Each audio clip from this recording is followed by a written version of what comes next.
allowance mereka atau upah mereka ada tinggi sedikit sebab ada istri dan mungkin ada beberapa anak. Saudara, yang seterusnya, saya akan ikut slide saja. Ada beberapa prinsip, sebenarnya ada 5. Dengan ringkasnya, kalau kita harus katakan, adakah orang itu berperang atas biayanya sendiri? Ini metafora yang penting sebenarnya. Seperti yang saya katakan, kerajaan Romawi ditegakkan untuk 300-400 pertama adalah melalui peperangan. They are conquering nation, the Roman Empire. Di mana-mana maharaja itu sama dia pergi sendiri atau mengutus panglimanya peperang, menjajah, menawan bangsa-bangsa. Jadi metafora ini senang dimengertikan. Sebenarnya salah satu pekerjaan yang paling digemari oleh bangsa Rom adalah jadi askar. Kenapa saudara? Sebab kerja kerajaan. Walaupun mungkin berjuang boleh mati juga kan kalau tentara kan. Sebab peperang itu boleh dibunuh. Either you kill or to be killed, kata orang. Tetapi lumayan sebab kerajaan Romawi itu membayar upah kepada askar tentara mereka. Mereka tidak akan perang atas biayanya sendiri. Saudara, saya mau beri penerapannya. Pastor tidak ada agenda pribadi. Dan saya boleh bersaksi bahwa 15 bulan ini tidak pernah saya klaim 1 ringgit pun dari gereja. Tapi saya mau jelaskan ini firman Tuhan. Apakah maksudnya biayanya sendiri? Dalam pekerjaan sebagai hamba Tuhan, kita sudah lihat berhak makan dan minum. Tapi kerja pengkhotbah ini bukan hanya makan minum saja kan? Coba kamu lihat apa yang pastor bawa. Ada tablet, 2 lagi tablet. Saya takut 1 rosak, ada ekstra. Nanti motif firman Tuhan ada lagi. Maksudnya ini alat-alat perang rohani seorang hamba Tuhan. Sebab saya tahu setelah mungkin bulan depan saya mulai menulis buku. Komputer saya yang cuma 8 gig. Kalau kamu tahu komputer, kamu tahu lah. Sekarang kalau RAM dia 8 gig, boleh jalan gitu. Susah sudah mau jalan. Apple 2 tahun yang lalu base model pun 16 gig. Jadi pasti ada beli 1 komputer baru lah, yang RAM dia tinggi sedikit supaya tidak payah itu selalu pusing-pusing macam mau tunggu lah itu. Kalau komputer yang tidak berkuasa, kamu yang muda kamu faham. Maksudnya tidak ada askar perang atas biayanya sendiri. Cuma seperti yang saya katakan, sebab saya tahu keadaan di mana-mana. Saya tidak mengharapkan apapun. Saya tidak pernah tuntut apapun. Mungkin saya pernah bersaksi. Setelah saya beli tablet ini, beberapa hari kemudian ada orang masuk dalam account saya 700 wang Singapura. Hampir tepat nilai tablet saya 2.399.000. Hanya Tuhan yang tahu. Saya tidak ada blog, saya tidak masuk social media, saya perlukan tablet. Saya tidak mau menyatakan keperluan saya kepada dunia. Tetapi Tuhan tahu. Banyak kali atas keperluan Tuhan ada cara untuk memberkati. Cuma dengar ini, peperang bukan atas biayanya sendiri. Kalau berladang, pasti akan makan buahnya, kan? Tidak tahulah kamu suka makan durian atau tidak. Sebab budget saya kurang sedikit, saya belum makan durian lagi, tahu musim durian. Tidak payah belanja pasta kopi, belanja pasta makan durian, tidak baik-baik. Seorang penetua, waktu saya di Ranau, dia bilang, pastor, lumayan lah musim ini. Tidak tahu, dia bilang 2 minggu dia jual durian dia 30 atau 40 ribu. Saya lupa sudah. Memang di antara 30 ribu. Lumayan lah. Kamu buat tanaman durian, kalau musim yang baik, jualan yang lumayan, 2 minggu dapat 30 ribu. Boleh tahan kan? Lupa bagi gereja. Ya, harap dia bagi persepuluhan. Nah, itu sekurang-kurang ya, double lah, harus double perpuluhan. 6 ribu dia harus bagi. Haleluya. Maksudnya kalau berladang makan buahnya, menggembalakan kambing domba, minum susu itu domba, kan? Dengan maksud kalau nanti Paulus katakan teruskan. Mungkin ada satu lagi slide dia. Teruskan. Ya. Oke, mungkin saya ikut saja slide. Tadi 3 kiasan itu secara manusiawi kata Paulus. Adakah hanya pikiran manusia saja? Supaya jemaat di Korintus senang paham. Sekarang dia petik firman Tuhan. Jangan memberangus lembu yang sedang mengirit. Jangan tutup kunci mulut itu si lembu. Kalau dia sedang membajak, mengirit, jangan. Nah, Paulus katakan, adakah firman Tuhan itu hanya untuk lembu? Tidak. Maksudnya dia tafsir secara simbolik. Lembu itu melambangkan hamba-hamba Tuhan yang sedang bekerja di ladangnya Tuhan. Jangan tutup mulut mereka. Dan pastor beberapa kali sudah bersaksi. It is better to err on the side of generosity. Kalau kita kenal dengan Tuhan kita, yang murah hati, mencurahkan berkat-berkat, jangan loket. Termasuk jangan loket terhadap pastor kamu. Dia ada agenda pribadi. Saya sangat takut ini khotbah saya hari ini. Nanti saya takut kamu salah tafsir.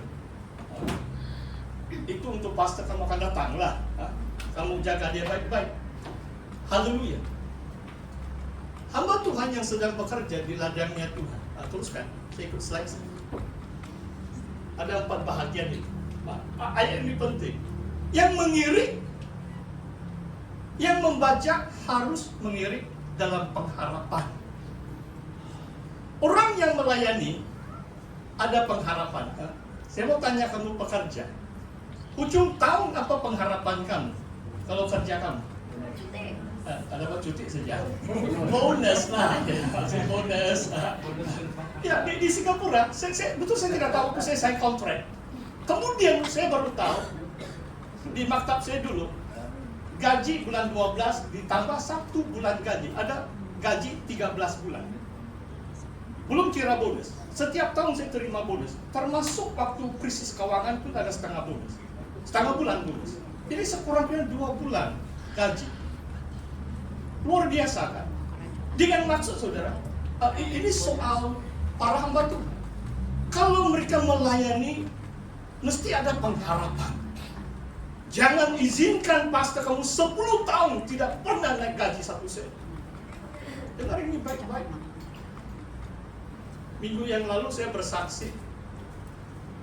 Ada juga kenaikan saya. Saya tidak mau sebut mana-mana gereja pun. Di Muhibah setelah 1 tahun ada juga kenaikan, ikut itu skala gaji pusat SIB. Bila pusat atur saya di MTS turun lagi balik. Saya lebih biasa mengalami penurunan daripada kenaikan. Maksudnya saya banyak keturunan. Jangan ada kenaikan. Setelah nanti kita sampai tema itu. Sebab bagi saya, pastor bersaksi dengan tujuan yang murni bagi kemuliaan nama Tuhan. Dalam konteks pelayanan saya di kalangan sidang Injil Polri, saya tidak pernah menuntut hak saya sekalipun. Kamu boleh tanya Bendahara Agung yang dulu, atau yang sekarang, atau mana-mana gereja yang saya pernah layani. Pernahkah saya komplain atau minta naik gaji dan sebagainya? Tidak pernah. Tapi kadang-kadang orang salah tafsir. Ada istilah, orang katakan, jual murah tiada orang mau. Kadang-kadang saya tidak menuntut hak saya. Kadang-kadang orang tidak respect pula. Di luar sana, wah, saya bukan jual murah tak. Lebih 2 kali ganda. Di Kota Kinabalu tidak jauh dari sana. Saya tidak perlu berhenti pun dari sekolah. Yang mampu membayar saya lebih 2 kali ganda. Tidak payah cerita di Singapura pun. Mungkin 8 kali ganda. Oh, saya tidak jual murah Pak. Itu di tempat lain. Haleluya. Sebab pekerja itu layak. Sebab Tuhan memberi karunia-karunia yang tertentu. Pastor bersaksi. Kenapa Singapura tahun yang kedua mereka terus lanjut kontrak saya 5 tahun. Kelas Kitab Wahyu pertama saya ajar. Mereka bagi kelas yang paling besar. Kebetulan ada seorang profesor yang terkenal, dia beri ceramah. Jadi saya ada kelas malam lah untuk orang luar, diploma saja. Orang luar pun boleh daftar. Kelas paling besar di TTC di Singapura 100 orang. Itu dewan yang profesor yang terkenal beri ceramah, 300 lebih orang boleh buat, ada satu dewan. Okay? Yang hadir yang tempat profesor yang terkenal mungkin tidak sampai 100 orang. Yang datang ikut kelas saya 130 orang. Ramai. Saya berdiri melekat di dinding. Itu kursi kena susun. Ya. Tidak pernah terjadi di Singapura seperti itu. 130 orang. Majikan saya lihat saya berhasil. Seperti firman Tuhan, Tuhan menyertai Daud, Tuhan menyertai Yusuf, maka mereka berhasil.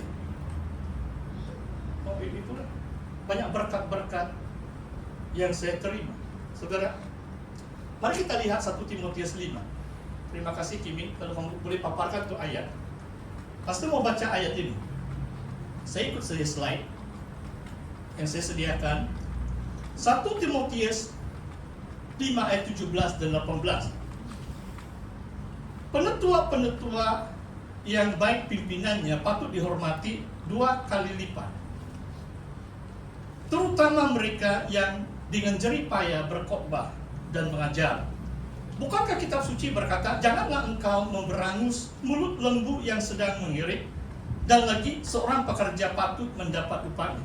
Paulus memetik satu ayat dari Ulangan, ayat yang kedua dari ajaran Yesus Lukas 10. Pekerja itu layak. Di sini penetua itu, apakah 2 fungsi utama mereka? Pimpinan dan berkhotbah dan mengajar.